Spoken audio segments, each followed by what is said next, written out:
So, of course, Derek, the Illini fans continue. Any point guard that enters the transfer portal, and they are still entering the transfer portal because they can still be grad transfers. Alabama, former five-star prospect Javon Quinterly enters this week. Joe Toussaint, West Virginia. We know what's happened there. Kirk Kriisa went in the portal. Now he's back at West Virginia. So it seems like that staff did some work there, potentially some booster work too. But they got one spot open. Derek, traditionally, Brett Underwood has liked to leave one spot open, but we know point guard remains a concern at the very worst. Are the Illini done with their point guard pursuits, or do you expect them to continue to look at whoever enters the portal? I think they're open to still looking.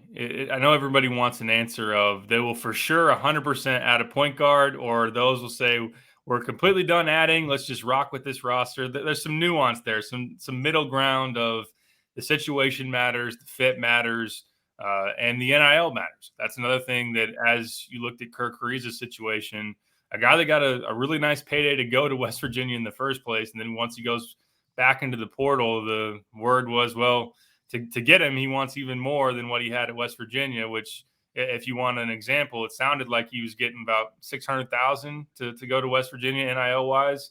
And there were some people that thought that Memphis might've given him 800 and that another school out there was going to maybe give him a multi-year, 2-year deal worth like 1 million, 1.2 million. So you're talking big money for these guys that enter late. So there's that incentive for though supply and demand, like Paul Mulcahy going in late, Javon Quinterly going in late. These guys are going to command some legit money, and that's something with Illinois. I don't think that they have endless supply of NIL though left to really go out there and just get whoever they want. I think also the situation with you've now positioned yourself with Ty Rodgers to say, hey, you're going to play a good amount at point guard. We want you on the ball. We like you there. You've got him in that situation. You got Drake Gibbs-Lawhorn, someone they've been really impressed with, his talent first and foremost, and also just the way that he's working right now. So Sincere has made a nice step forward, according to the staff, is how they're seeing that. So you're trying to figure out the chemistry part of it, the guys you want to get some minutes there, and if you bring somebody else in, what's the domino effect? How's the overlap of roles take place? And there's just all those things to weigh as you look at some of these options, even though Illinois still is kind of a point guard situation away from having really everything you would want, I think, going into a season. Derek, I'm going to make my case of why we should be done with the point guard pursuits. Okay. One, I'm just burned out. I'm burned out about it. Every point guard there is portal, Illinois got to go get.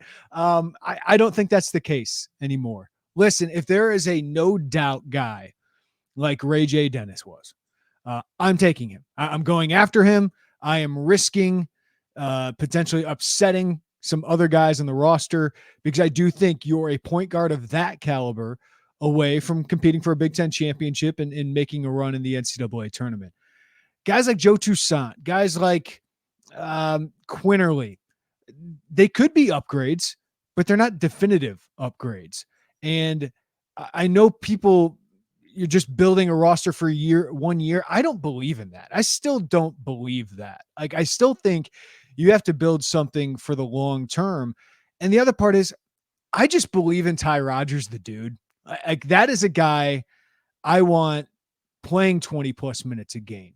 Can he do it at point guard? Can he be a, middle of the pack Big Ten point guard as a sophomore when he turned it over a little bit too much? Like, there's risk. There's absolute risk in there. But I also just believe in the guy. I believe in the player. I believe that, he was the guy who was running the point at Thornton. I think those are some of his best skills, are his distributing skills. He can play booty ball.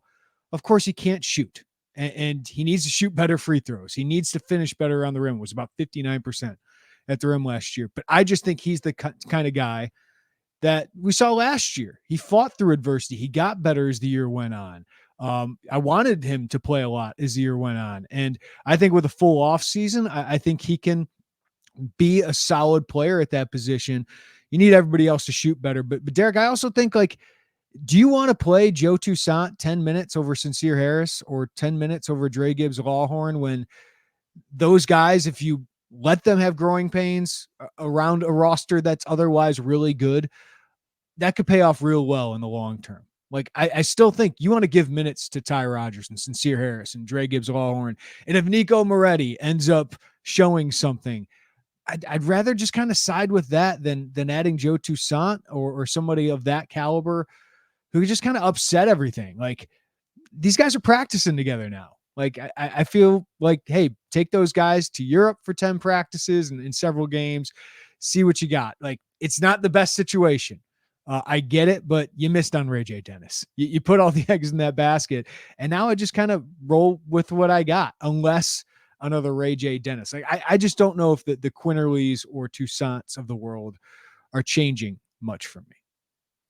I think that's very fair. And I think it is complicated because, again, like there's a lot baked into this year having the potential to get that dark cloud away from this program that, hey, you haven't been to a Sweet 16 in forever. And if you do have a very solid to good point guard situation, then I think that really gives this roster everything you'd want to get there. But yeah, what is sacrifice in the process if you were to bring in a Toussaint? And I'm with you. I don't think Toussaint is a huge needle mover. There's a chance that you give Ty Rodgers a full offseason to rep at point guard and give him some games through the first months of the season. And maybe midway through the year or even late in the year, Ty Rodgers is a better point guard option than Toussaint would even be. But I don't think you get Joe Toussaint without making him your starting point guard from the get-go. I think he'd want that assertion. I think he'd want a number of guaranteed minutes. And, yeah, that would cut into what Ty would get on the ball. Not to say he can't play the 3-some, the 4-some, but bringing back, of course you'd want to, bringing back Coleman Hawkins, adding Quincy Guerrier.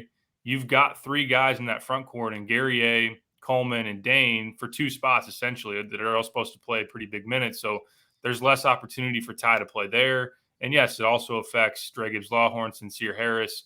And I do think, well, I've heard, earlier in the offseason, hey, we don't want to be held back from making additions because it is year by year, because that happened last year. It was Sky Clark, Jaden Epps.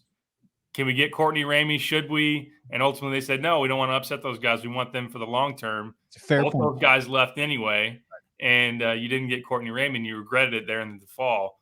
But I think they do want to not if have – Courtney Ramey were available right now, I'd take him. Like, that level of guy, I would go get him. That I guess that's my point is I just think Sincere Harris can probably do a lot of things you want Toussaint to do, and he's longer.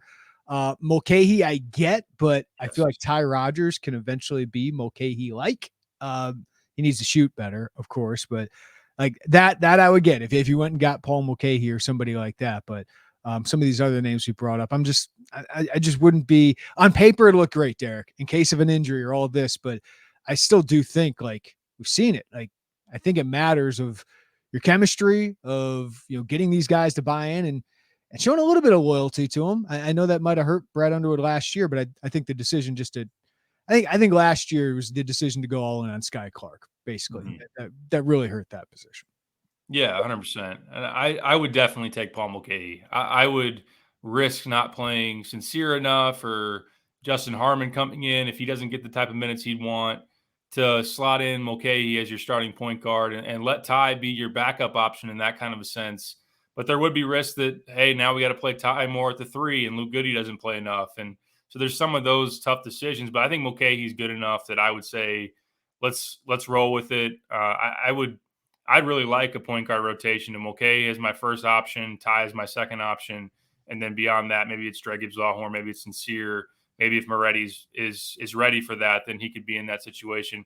Quinterly, I think, is a good option too. I know he's had some ups and downs as a player. I think he had a really good tournament game this past year, but I think you're going to be priced out. I think you're going to be priced out of Quinterly. I think you're going to be priced out of Mulcahy. You were with Kriza. So I think that is also a situation of who can you afford? Are they worth it in terms of the overlap of bringing them in and upsetting the apple cart in that type of a sense? But it's hard to have I get both sides of it. I really do. Yeah. And it's a risk. It's a risk to go in with what you have. But I do think I like Ty on the ball. I really do. I love Ty as a player. If you're going to have a non-shooter, I think sometimes the best place to have him is on the ball, where you've just got shooting around him. And I like Coleman as a 5 with Ty at the 1, and If he can study a lot of Jalen Pickett tape and back some people down and get to the rim, and I do think he's a fantastic passer, that's a situation that I think can work from him. I do wonder about that behind him, the second rotation of point guards. Is Sincere going to have the game slow down enough for him to make decisions on the ball? Is Dre going to be solid enough as a true freshman? Moretti is a redshirt freshman who is probably a liability defensively because he's pretty slender and not the best athlete out there. And maybe now you consider more of, let's try to fix Justin Harmon's turnover issues. I mean, that dude played a ton of ball screens last year, and if he's still got to make it to campus, but maybe you can shore up some of the things that really ailed him turnover wise. That's a guy that's played with the ball in his hands a good amount too. Yeah, I'm not saying Ty Rodgers fix everything. I don't. I mean, it is your weakness going into the season. It's a shame it is a weakness, but we've rehashed the Ray J. Dennis sweepstakes, right?